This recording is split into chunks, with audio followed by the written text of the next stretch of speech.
I found that she was the type of employee that supervisors like to supervise because of the way that she performed her duties and always assisted where needed again and again and without complaint. She was one of those employees that I always describe as one of your workhorses because she was always working and never had to be prodded to get the work done.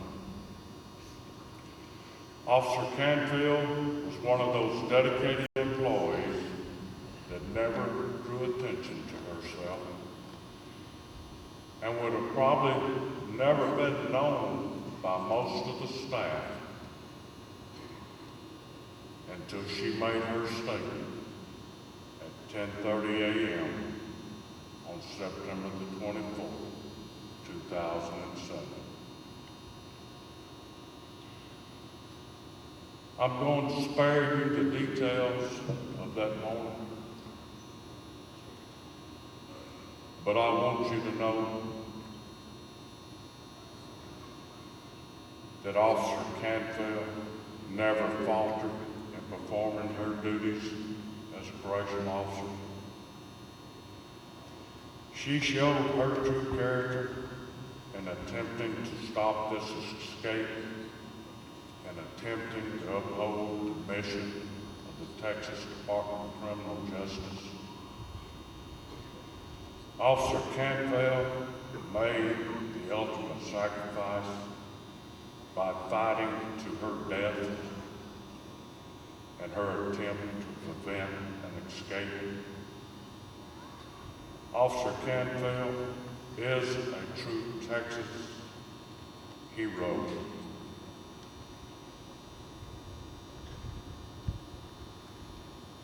And not only will she be remembered for her smile at the wind unit now, she'll also be remembered for what she has done for the state of Texas. The one thing that I will never be able to explain to you is the why, because I cannot make sense out of senselessness. But just as you lost your wife and others of you have lost your mother, your sister, your grandmother, your aunt, whatever other relatives that we may have. We as TDCJ, we lost one of our most valuable resources in the state of Texas.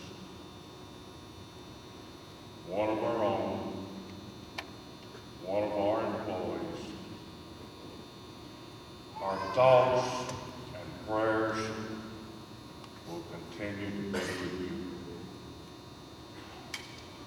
End of watch, September the 24th, 2007.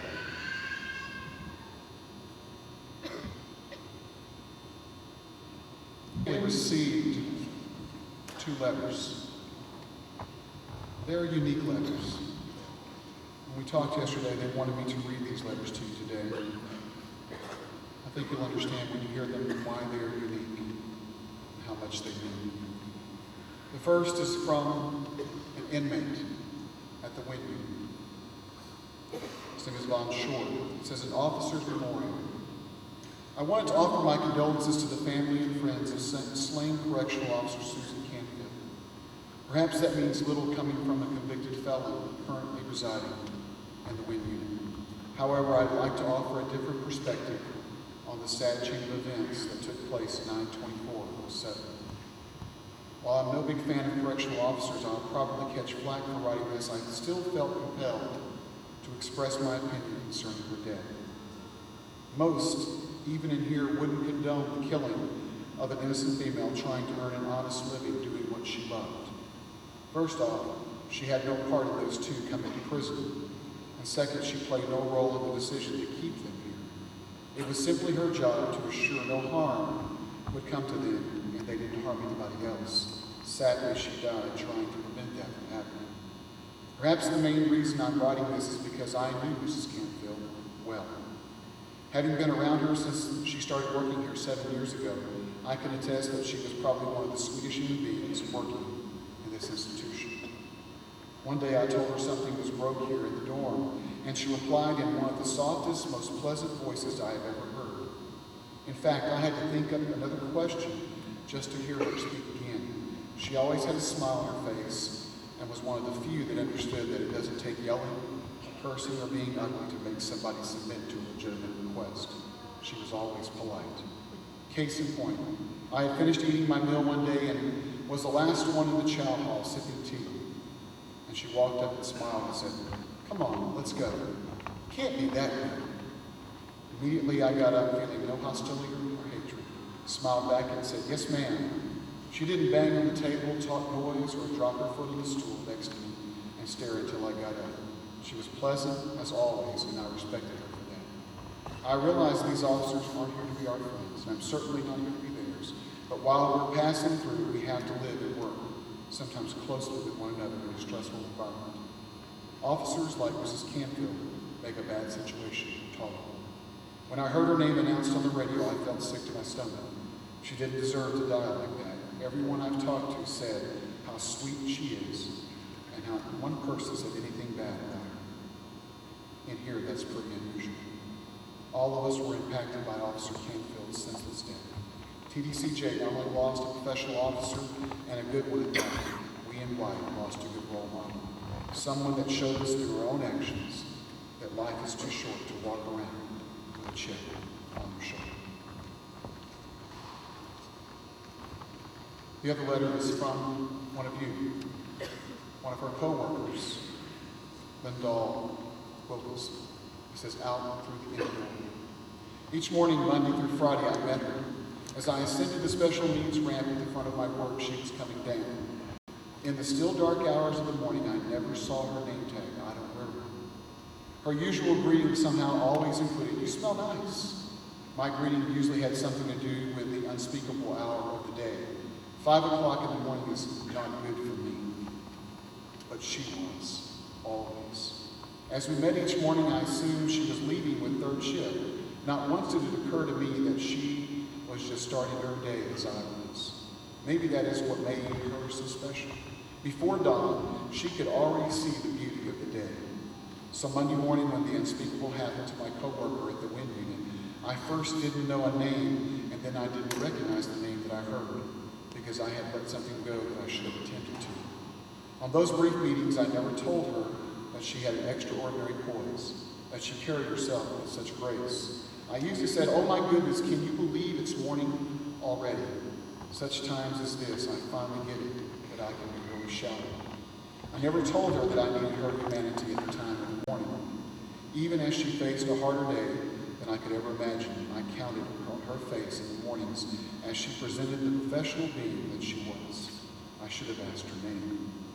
I don't know how many of the 5 years that I've been here that she was the one who helped me greet the day. It could have been all 5, or it could have been fewer. And it has been good to hear her husband recall how much she wanted the job, that she had worked so hard to get the coveted assignment of correctional officer 4, a horse rider in the field school. In times such as these, we take heart in knowing that someone so special was doing a job that they volunteered to do. Our hearts are lifted by these things. We had started the day with such optimism. Our 124-year-old building was sparkling like a gem in anticipation of the conclusion of our 5-year-old project aimed at getting American Correctional Association accreditation. The process was hard, and the old building had grown exponentially during its long life, adapting almost daily to the demands of the complex Texas Department of Criminal Justice system. The team was here. The test was in session.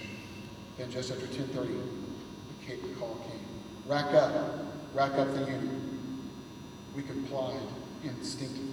Though I believe that the activity was part of the ACA process, the news became increasingly dire.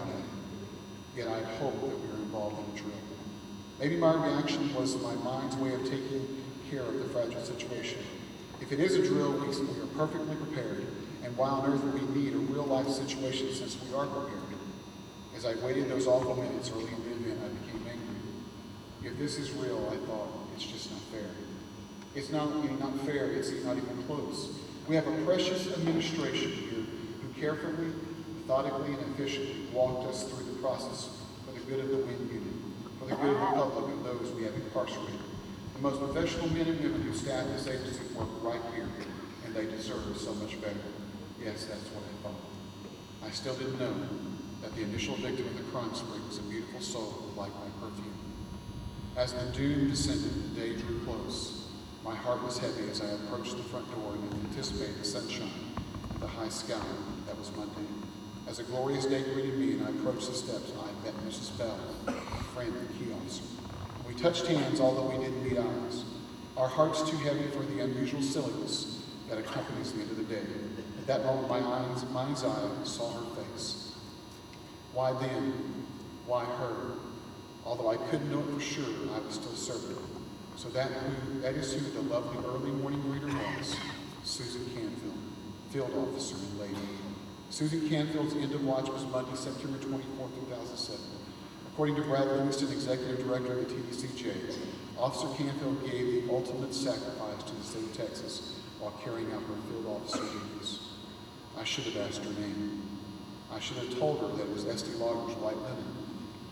I should have shared that my boys think it's the fragrance is the way mothers are supposed to smell. I should have known that she had daughters and a son who had probably felt the same way. I just should have taken time. Arriving at work on Tuesday, I first viewed the flags flying half-mast and realized that I was not ready for the day. Instead of the radiant face of the morning friend, I had to settle for the sadness her absence brought. This time we're going to have a song that's going to be sung. You know it, Amazing Grace. It's going to be sung by HPD Sergeant Cynthia Miller.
'Tis grace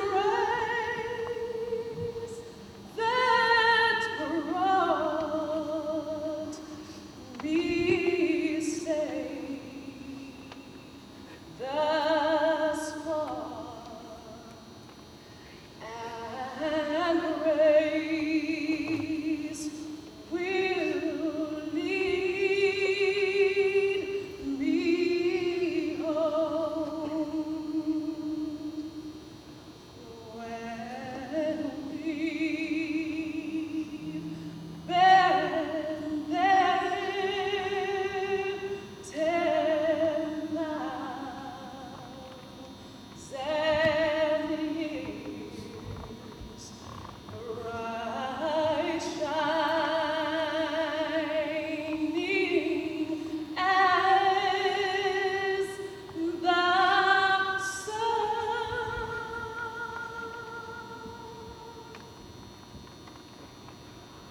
We've known less days to sing God's praise than when we first begun. Would you sing this last bit with me? Praise God. Praise God. Praise God. Praise God. Praise God. Praise God. Praise God. Praise God. Praise God. Praise God. Praise God. Praise God. Praise God. Praise God. Praise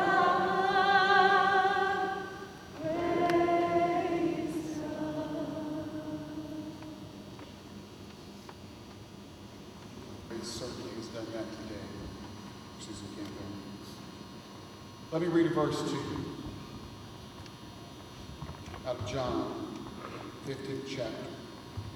It says, "My command is this, love each other as I have loved you." Act of love that a person can ever achieve.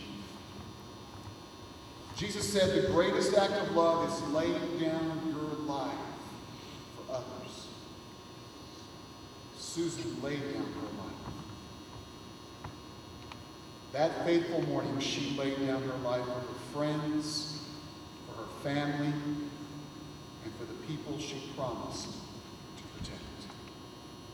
Very few people will ever leave this world being able to act out the words of God like she did. One she met. Will you take a look at that for just a second? That picture on this program. That's the face of a woman who loved people. I can imagine that same look in heaven looking down right now. And if you ever met her the second time, well, you were in for a treat, because you were going to get the biggest hug that would convey the greatest amount of care to Susan's house. I could feel the peace of God. I could see why she loved being in that place, right out there in the middle of the woods and just around all the animals that she loved. She was a person that truly loved animals and loved the creation, loved the woods, loved the streams, loved the trails and everything that she could find. She especially loved horses, taking rides. I was told of one of those rides that I want to share with you today. Her daughter said that one day they were riding on the trails. And this is what made Susan so special to everybody, is this thing that she understood that God gave her, I believe. And that was, as you're riding along, you see all the same things you've always seen. The trees and the animals and everything that's around, the leaves and the flowers. But Susan could pick things out that you would never see and make them important. She would say, do you see that tree there? Isn't it just so beautiful, the way that it's being brought up and the leaves and how colorful they are? And her family said, you know, we saw that same tree all the time. We never saw that in that tree. She would see an animal that would just not be apparent to anybody but her. She would see a flower that she would talk about the color and the beauty of it. Now that is a person that truly understands God's creation and loved him for it. I was told that she loved to fish and that she taught her grandchildren so that they could go on fishing trips together. Cara said that Trent sometimes goes out to the pond by their house with a fishing rod and just a weight, no bait, no lure, and throws it in and tells his mom and dad, hey, I'm practicing my fishing. For grandma, I'm practicing. Isn't it great that you can pass things down to your family and to your grandchildren? Certainly it wasn't hard to understand the love that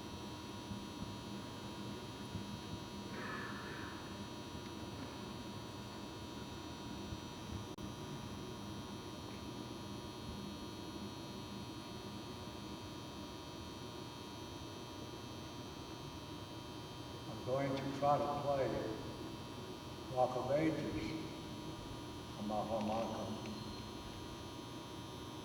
Before I do, I want to tell some of you folks don't know what that is, what it is. The Rock of Ages is Christ himself that existed before time began.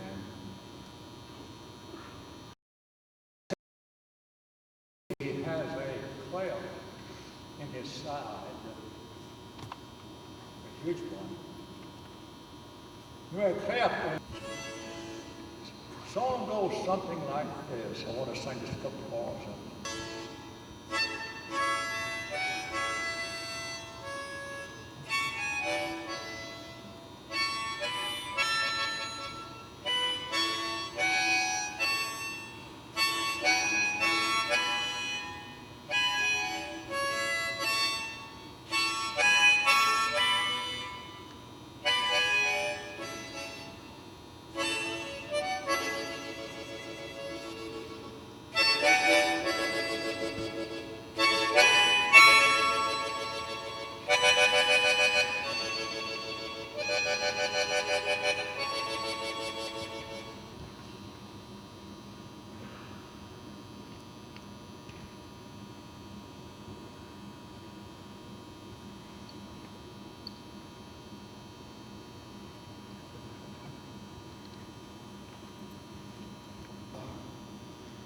Heck to get old. I hope you don't mind my glasses.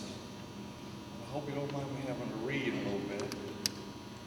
I'm not quite as good as some of the people you've seen today, so I have heck right now remembering too much.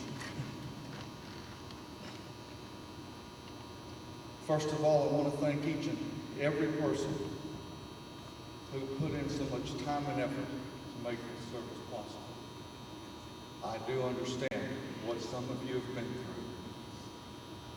I also want to thank every agency whose personnel have been allowed to be here with all the help and support we've so desperately needed and we've taken advantage of totally. I want to thank every one of you who's here today that set aside your daily personal lives to be here to personally pay tribute to my wife, Susan. I want every one of you out there today who are in corrections or law enforcement communities to pause. When you get home today, I want you to do something for Susan and I.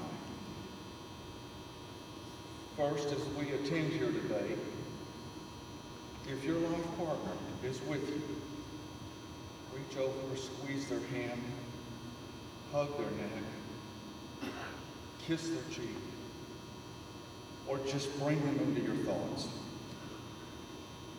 Later, I want you to take a piece of paper and list your partner's accomplishments in their lives, where they started from, all the way to where you both are now.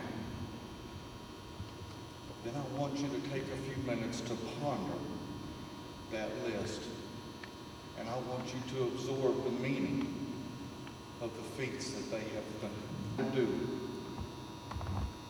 I have been truly amazed by the things my wife accomplished in her life.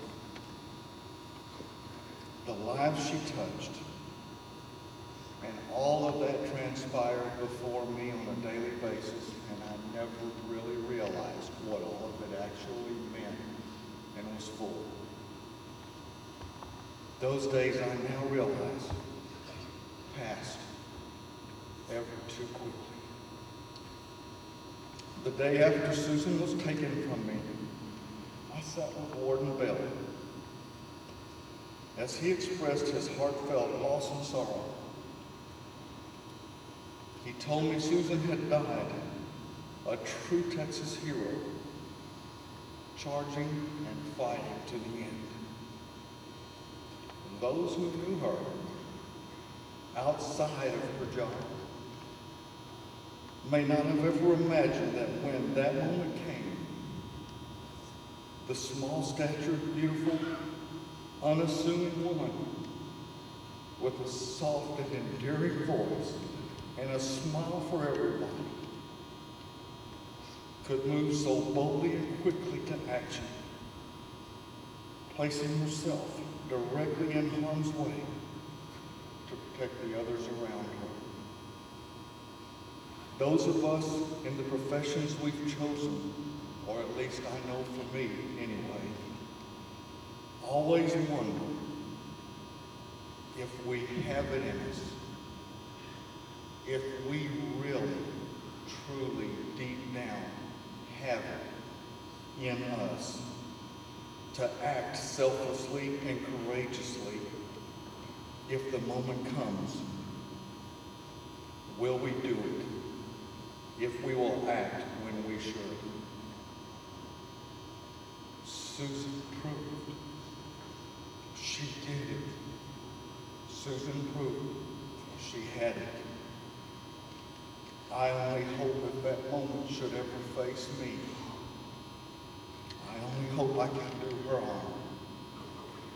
I only hope that I can react so swiftly and bravely and charge into the face of death. For us, our close friends and family that are truly new or on a personal level, let me share with you some thoughts that we can take solace in and maybe help us to bear her passing. She wanted to stay 59 and whole.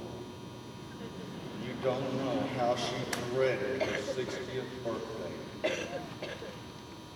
And so, she shall. She dreaded the day might come that she wouldn't be able to physically climb into the saddle of a horse and ride through the forest, soaking in the things in nature most of us never realize. And so, it won't. She loves sleeping on her Fridays, one of her days off. And after all my banging and clanging and knocking things around to go to work in the early morning hours, she could snuggle back up in the bed and sleep. The Friday before she was taken from us, she'd been called into work that day. Oh, how she missed getting her sleep in that day. And now, she won't. Susan's father had passed away a very short few years ago. Saturday morning, 2 days before she was taken from us, I had risen for the day and planned out my shopping route into town for the morning.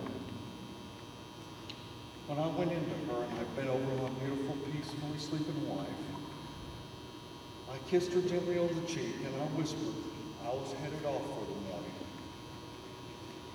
Out of her slumber, from somewhere deep within, she murmured,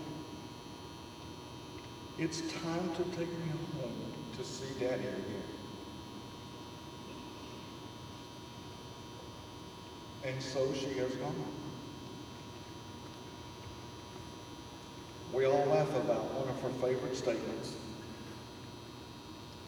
When I get to where I can't take care of myself, tie me to a post, give me a bowl of water and food, and let me be on my place and wander with my animals. Don't send me away.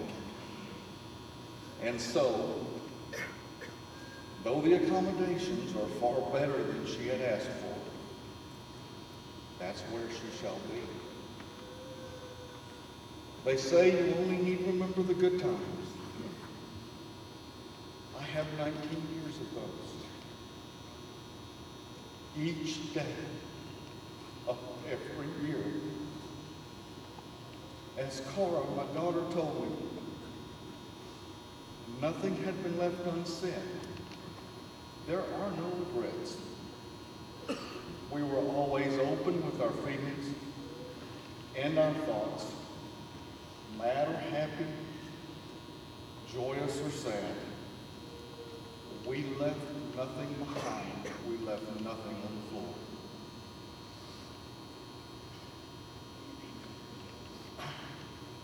She knew, we knew, and we told each other daily how much we cared for each other. Lastly, that infectious smile. You've heard it said, smile is contagious. Whoever said that must have known Susan. We laughed at how she felt she had to practice that blatantly fake scowl she wanted to use when she sat on that horse to look at those inmates with. Baby, I got news for you. It never worked. I have another card that I was presented with that I want to read. I don't know who these people are except that they're in the TDCJ family. But I thought it was appropriate. God grant you, I'm sorry. It is from Jean and Dennis Biden. And whoever and wherever you are, I thank you for this card. I'm going to read from the card. I hope you will find comfort in the following words. The picture it represents allows me to see her in another light, another duty assignment, one of which I feel she will carry out with the same fierce determination she exhibited here on earth. I saw heaven standing open, and there before me was a white horse whose rider is called Faithful and True. With justice he judges and makes war. His eyes are like blazing fire, and on his head are many crowns. He has a name written on him that no one knows